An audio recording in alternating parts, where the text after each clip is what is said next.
Ce jeune homme séduisant a été trahi par son meilleur ami, celui en qui il avait le plus confiance. Tout ça à cause d'une femme. Ces raisons vont vous rendre encore plus furieux. Les gars, pensez-vous qu'une femme puisse vous pousser à trahir votre meilleur ami? Eh bien, prenez votre popcorn et plongeons dans ce film captivant. Bonjour à tous, bienvenue sur ma chaîne. Aujourd'hui, nous allons parler d'un film nigérian fascinant qui est bien plus qu'un simple divertissement. Il est rempli de leçons, alors vous ne voulez pas le manquer. Allons-y. Le film commence avec deux amoureux, Jacob et Annie. Jacob accompagne sa petite amie Annie chez elle et ils passent un bon moment ensemble. Avant de partir, il lui offre un cadeau qu'elle apprécie beaucoup. Une fois à l'intérieur, Annie montre son cadeau, un roman, à sa sœur Marie. Cependant, elle refuse de le partager avec Marie en raison de sa lenteur à lire. Marie demande alors si elles sont sorties avec Brad, ce qui pousse Annie à taquiner sa sœur. Ce même jour, Jacob et Brad, qui sont meilleurs amis, sont assis dans leur salon et parlent des femmes. Brad demande des nouvelles de Marie, mais Jacob l'avertit de rester loin d'elle avant d'aller dans sa chambre. Plus tard dans la nuit, alors qu'Annie lit le roman que Jacob lui a offert, elle commence à se sentir fatiguée et appelle Jacob. Ils ont une belle conversation jusqu'à ce que Brad, qui passe à côté, surprenne Jacob en train de parler de nourriture. Brad crie alors dans le téléphone de Jacob, demandant à Annie de venir cuisiner pour eux. Mais Jacob refuse et met fin à l'appel pour se concentrer sur son travail. Le lendemain, Brad parle à Jacob d'un homme qu'il compte arnaquer en exploitant une faille pour lui soutirer de l'argent. Jacob désapprouve son plan. Brad lui demande ensuite quand Marie viendra, ayant entendu la conversation de la veille. Jacob insiste pour qu'il reste loin d'elle, bien que Brad ait des sentiments pour Marie. Mais voyons comment les choses vont évoluer. Ce week-end-là, Annie persuade Marie de l'accompagner chez Jacob. Comme c'est la première fois qu'elle cuisine pour Jacob, Annie voit cela comme une occasion d'arranger une rencontre entre Brad et Marie. Marie accepte, mais pas pour les mêmes raisons. Le lendemain, Brad rentre chez lui et se rend compte que Jacob n'est pas là. Il en profite pour droguer une bouteille de vin, ayant un plan sinistre en tête. Quelques instants plus tard, Jacob revient avec du jus de fruits pour les filles, mais Brad le convainc de servir le vin à la place, justifiant pourquoi il l'a déjà ouvert. Il passe un bon moment, mais Jacob met une fois de plus Brad en garde contre Marie, car elle est la sœur d'Annie. Pendant ce temps, Marie, qui attend Annie, l'appelle. Annie explique qu'elle attend un moyen de transport pour aller chez Jacob et supplie Marie de l'y attendre.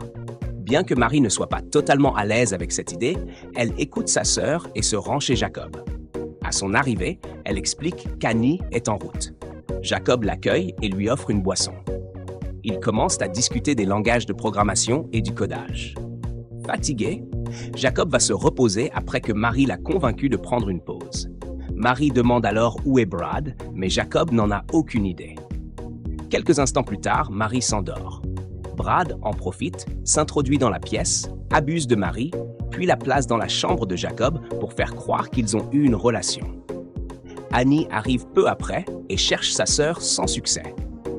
Alors qu'elle réfléchit à ce qui pourrait se passer, elle remarque les chaussons et le téléphone de Marie dans le salon.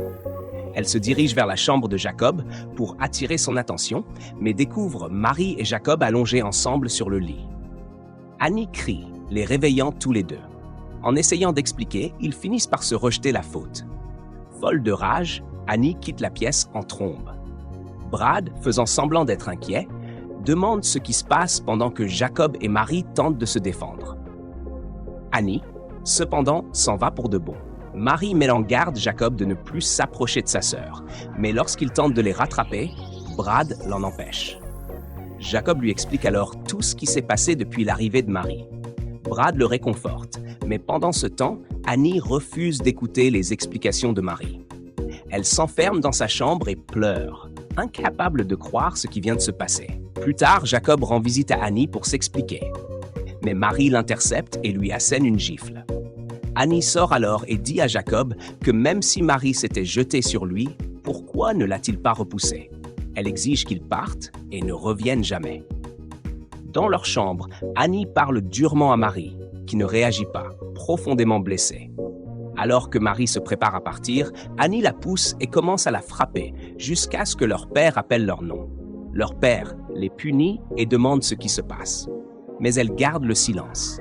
Il les laisse tranquilles, mais reste préoccupé par la raison de leur dispute. Un jour, Annie peine à lire le roman que Jacob lui avait offert.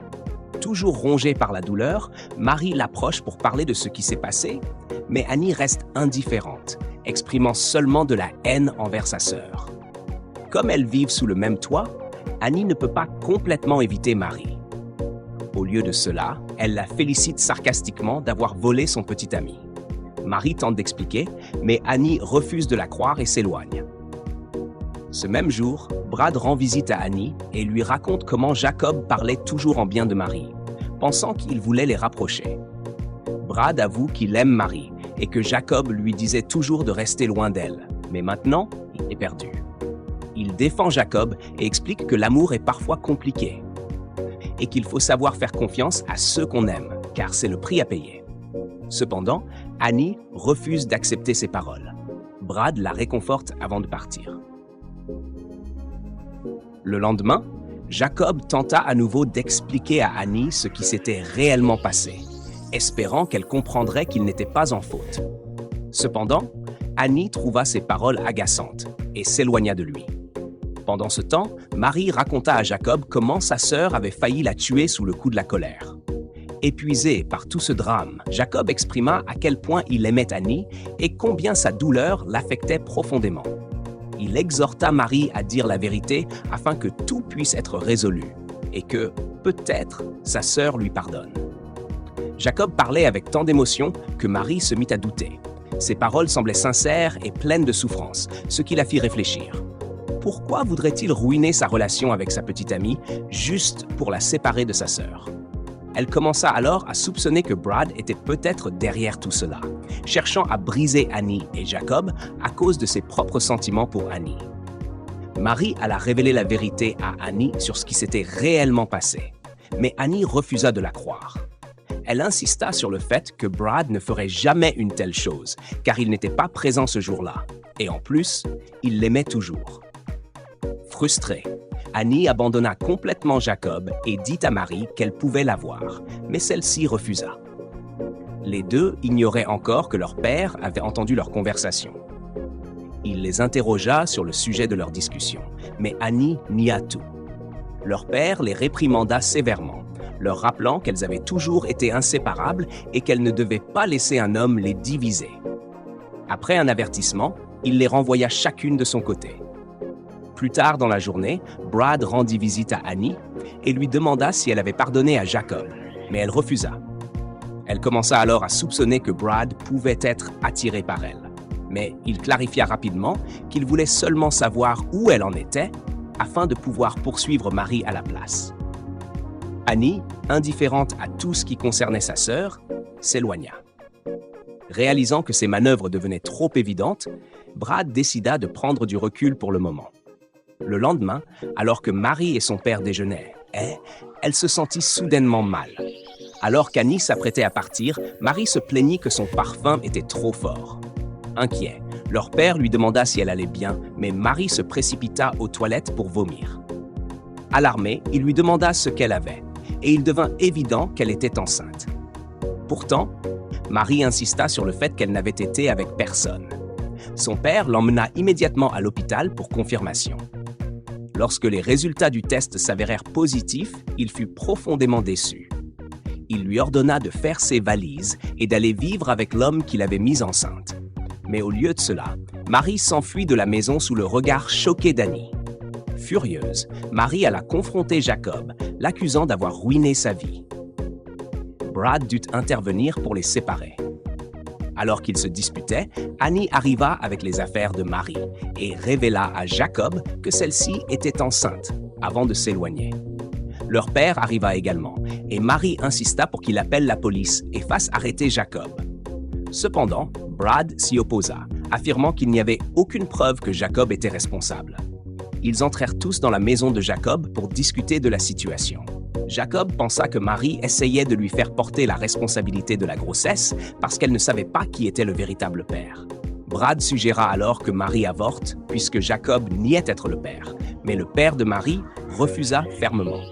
Au lieu de cela, il insista pour que Jacob et Marie se marient. Il ordonna à Marie de rester avec Jacob jusqu'à son accouchement et les menaça. Si quelque chose arrivait au bébé, ils en subiraient tous deux les conséquences. Après le départ de leur père, Jacob et Marie commencèrent à s'accuser mutuellement. Plus tard, Brad rendit visite à Marie après que les tensions se furent apaisées et tenta une fois de plus de la convaincre d'avorter. Mais Marie refusa, insistant sur le fait que Jacob devait assumer la responsabilité de ses actes. Frustré, Brad quitta les lieux. Pendant ce temps, le père d'Annie lui expliqua qu'elle était aussi responsable de ce qui était arrivé, car c'était elle qui avait dit à Marie d'attendre chez Jacob. Annie, toujours dans le déni, s'éloigna, affirmant que Jacob n'aurait jamais pu abuser de Marie, laissant son père dans une grande détresse. Jacob alla voir Annie dans l'espoir de la raisonner, mais elle fit semblant de l'écouter, seulement pour lui jeter de l'eau au visage et l'insulter avant de s'éloigner. Dépité, Jacob s'en alla. De retour à la maison, Jacob et Marie n'arrêtaient pas de se disputer. Jacob tenta de prendre de la nourriture, mais Marie l'en empêcha, affirmant que tout ce qui lui appartenait était désormais à elle.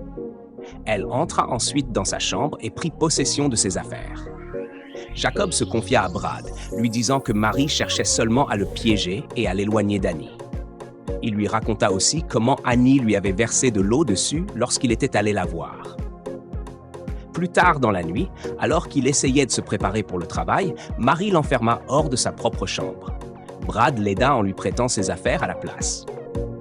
Ce même jour, savourant sa victoire, Marie avoua à Brad qu'elle comptait faire vivre un enfer à Jacob, car il avait ruiné sa vie. Elle lui révéla aussi que son père et sa sœur la détestaient désormais à cause de lui. Brad tenta une fois de plus de la convaincre d'avorter. Mais elle refusa catégoriquement, le mettant en garde de ne plus jamais aborder le sujet. Réalisant que ses plans échouaient, Brad préféra la laisser tranquille. Plus tard dans la nuit, Jacob trouva sa chambre toujours verrouillée et exigea que Marie lui ouvre la porte. Mais elle refusa, lui faisant comprendre qu'elle comptait bien continuer à le tourmenter. Lorsque Brad arriva, Marie lui dit d'aller chercher son repas dans la cuisine, et tout en continuant d'ignorer les plaintes de Jacob. Ce dernier finit par confronter Marie sur le désordre dans la maison, mais elle lui répondit avec mépris qu'il n'avait qu'à engager une femme de ménage s'il voulait que tout soit propre, car elle ne comptait pas lever le petit doigt. Jacob, Annie et Marie étaient tous piégés dans leur propre souffrance, luttant contre le chaos qu'était devenu leur vie. Pendant ce temps, Brad, dans son coin, célébrait sa manipulation réussie. Un jour, Marie demanda de l'argent à Jacob pour ses soins prénataux, mais il refusa. Après de nombreuses disputes, Marie finit par prendre la décision de partir, réalisant que Jacob était en réalité une bonne personne et qu'elle ne voulait plus continuer à détruire sa relation avec Annie. Elle fit ses valises et se prépara à partir. Cependant, pris de remords, Jacob l'arrêta au dernier moment. Il lui dit qu'elle pouvait rester, puisqu'elle n'avait nulle part où aller, mais à une condition. Elle devait lui permettre d'avoir accès à sa propre chambre. Surprise par son changement d'attitude, Marie, pour la première fois, apprécia sincèrement sa gentillesse. Jacob alla même jusqu'à l'aider à ramener ses affaires à l'intérieur. Le lendemain, Marie informa Jacob qu'elle lui avait préparé le petit déjeuner. En réponse, il lui demanda ses coordonnées bancaires afin de lui transférer l'argent qu'elle avait précédemment réclamé. Brad, qui surprit la conversation, fut choqué. Il confronta immédiatement Jacob, tentant de lui faire entendre raison et lui reprochant d'être trop généreux. Mais Jacob resta ferme, affirmant qu'il savait ce qu'il faisait. En le voyant partir, Brad devint de plus en plus inquiet, comprenant que si Marie et Jacob continuaient à s'entendre, ils pourraient finir par découvrir la vérité. Tandis que Brad était plongé dans ses pensées, Marie attira son attention. Frustré, il lui demanda un rendez-vous. Lors de leur discussion, Brad s'énerva et éleva la voix contre Marie, l'accusant d'avoir pardonné Jacob trop facilement et de refuser d'avorter. Marie admit qu'elle avait effectivement pardonné Jacob et l'avertit de ne plus jamais lui crier dessus. La plus grande peur de Brad était désormais que, si Marie donnait naissance et que le bébé lui ressemblait, son secret soit dévoilé. Pris de panique, il se mit à réfléchir à un moyen de fuir cette situation avant que la vérité n'éclate. Le lendemain, Marie alla voir Annie, insistant fermement sur le fait que Jacob n'était pas le père de son enfant. Cependant, Annie mal comprit ses propos et l'accusa d'avoir couché avec plusieurs hommes. Elle rejeta les affirmations de Marie, affirmant qu'elle était désormais concentrée sur ses études et lui demanda de partir. Malgré tout, Annie refusa de croire Marie, même si elle se trompait, et s'éloigna. Un jour, alors que Marie travaillait dans le salon, elle s'absenta brièvement. Brad en profita pour glisser des substances dans son verre avant de s'éclipser. Cependant, Marie remarqua ce qu'il avait fait et comprit qu'il essayait de l'empoisonner. En y réfléchissant, elle réalisa que son véritable but était de lui faire perdre son bébé. Puis, tout s'éclaira. C'était lui qui l'avait droguée, ainsi que Jacob, avant d'abuser d'elle. Mais sans preuve, elle se demanda comment l'exposer. Le lendemain, Marie se rendit chez un médecin et demanda s'il était possible de faire un test ADN à partir d'une brosse à dents. Le médecin confirma que c'était faisable, mais lui annonça que cela coûterait 1,5 million de naira. Marie demanda s'il existait d'autres options, et le médecin lui répondit qu'elle pouvait attendre d'accoucher, ce qui réduirait le coût à 200 000 naira. Le premier choix étant trop cher, elle décida d'attendre.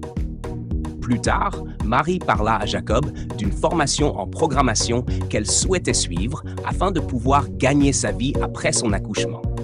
Jacob la soutint pleinement et lui promit de l'aider du mieux qu'il pouvait. Pendant ce temps, Brad écoutait secrètement leur conversation. Marie remercia chaleureusement Jacob avant de partir. Dès qu'elle fut partie, Brad s'approcha de Jacob, se moquant de lui pour avoir pris la responsabilité d'un enfant qui n'était pas le sien. Il l'insulta et lui lança des pics, mais Jacob resta impassible. Au fil des mois, Jacob devint de plus en plus attentionné envers Marie. Il lavait ses vêtements, lui préparait à manger et passait du temps avec elle, créant ainsi des moments chaleureux entre eux. Un jour, à l'approche de son accouchement, Marie s'introduisit discrètement dans la chambre de Brad et prit sa brosse à dents, espérant s'en servir pour le test ADN. Un jour, alors que Marie travaillait, Jacob tenta de la détendre en plaisantant avec elle. Dans la légèreté du moment, elle l'appela en riant « le père de son enfant » et il accepta le titre avec un sourire. Alors qu'il s'apprêtait à la raccompagner dans sa chambre, elle entra soudainement en travail. Jacob se précipita pour prendre le sac de maternité qu'elle avait préparé. Pendant ce temps, Brad, toujours furieux qu'elle ait refusé d'avorter, bouillonnait de rage. À l'hôpital, Marie exprima sa gratitude envers Jacob pour être resté à ses côtés malgré tout. Ils partagèrent un moment sincère où elle lui fit part de son appréciation pour sa gentillesse et son soutien. Une semaine plus tard, après sa convalescence, Jacob conseilla à Marie de se réconcilier avec son père. Mais avant qu'elle ne puisse le faire, Brad fit irruption, exigeant qu'elle parte, affirmant qu'il était fatigué de la situation. Cette fois, Marie le confronta directement, déclarant qu'elle ne partirait pas avant qu'il ne soit arrêté. Elle se tourna alors vers Jacob et révéla la vérité. Brad était le père de son enfant. Marie expliqua tout. La nuit où elle et Jacob avaient bu du vin drogué et perdu connaissance, comment Brad en avait profité pour abuser d'elle et comment il l'avait ensuite placée dans la chambre de Jacob pour le piéger. Pour appuyer ses dires, elle présenta un test de paternité qu'elle avait secrètement effectué à partir de la brosse à dents de Brad. Elle souligna que son insistance à vouloir qu'elle avorte faisait partie de son plan pour ne jamais être découvert. Furieux en apprenant la vérité, Jacob attaqua Brad et une bagarre éclata entre eux. À ce moment-là, la police arriva et arrêta Brad pour ses crimes. Quelques jours plus tard, Annie vint s'excuser auprès de Jacob pour ne pas l'avoir cru depuis le début. Elle lui demanda une seconde chance, mais Jacob refusa et la renvoya. Il lui déclara, en présence de Marie, que l'amour sans confiance ne signifiait rien. Par la suite, Jacob et Marie allèrent voir Annie et leur père. Jacob remercia ce dernier d'avoir soutenu Marie malgré le fait qu'il ne soit pas responsable de sa grossesse. Le père d'Annie reconnut ses erreurs et s'excusa, admettant qu'aucun parent ne serait heureux de voir son enfant enceinte hors mariage. Jacob demanda alors la permission que l'enfant de Marie porte son nom, et le père d'Annie accepta, l'accueillant officiellement dans la famille. Par la suite, Annie s'excusa également auprès de Marie, qui lui pardonna. Les deux sœurs s'enlacèrent, mettant leur passé derrière elles et renouant leurs liens. Leçon de l'histoire. Cette histoire nous enseigne à être prudents quant aux amis que nous choisissons et aux endroits que nous fréquentons. Elle nous rappelle aussi qu'il est important d'écouter les autres et de leur donner l'opportunité de prouver leur innocence. Quelle que soit la situation, le pardon est essentiel et nous devons toujours nous soutenir mutuellement. Merci d'avoir regardé. N'oubliez pas de vous abonner à cette chaîne pour ne rien manquer des dernières nouveautés du cinéma nigérian. À bientôt!